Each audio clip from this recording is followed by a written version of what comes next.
Rako Maya. May ibon.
Fresh air,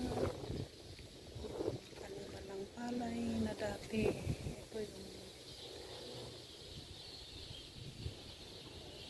nakasanayan kong gawin. Nakakamiss, nakakalungkot na ilang weeks lang ako dito. Pero yung palayan na ito is of course hindi sa amin, sa mga neighbors dito. Pero ang lawak ng palayan dito sa amin.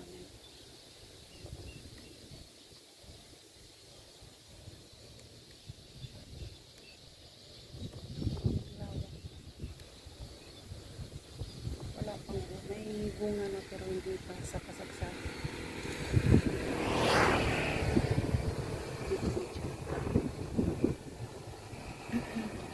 Walang tayo ng pagkakasya.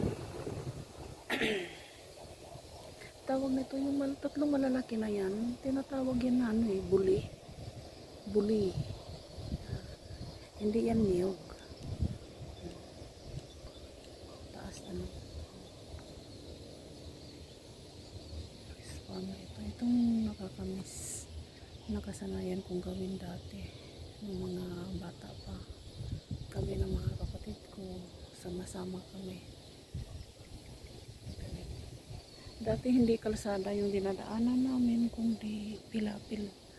Ngayon may kalsada na, pero ito na kalsada, yan pigirian hanggang yan doon sa highway, siguro mga 2 kilometers from highway papunta dito sa amin. Sa baba nakatira dyan.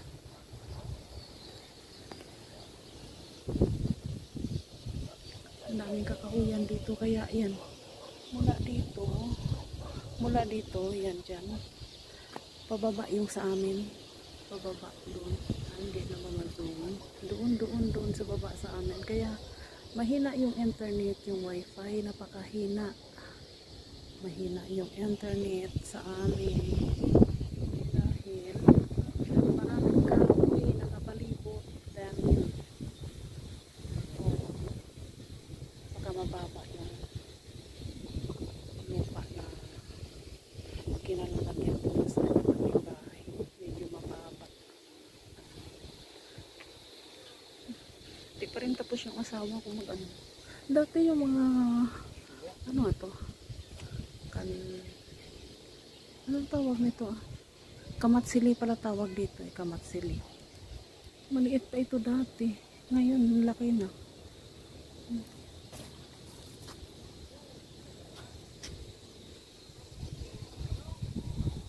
Malaki na ng mga puno, dati maliliit pa ito. Ito sobrang liit to dati, ngayon sobrang laki na, ilang years na. Ay,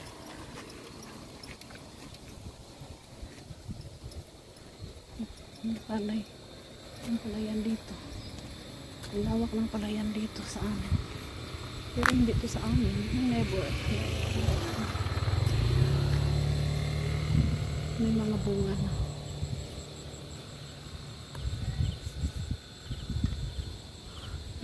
May kanta eh. Planting rice is never fun.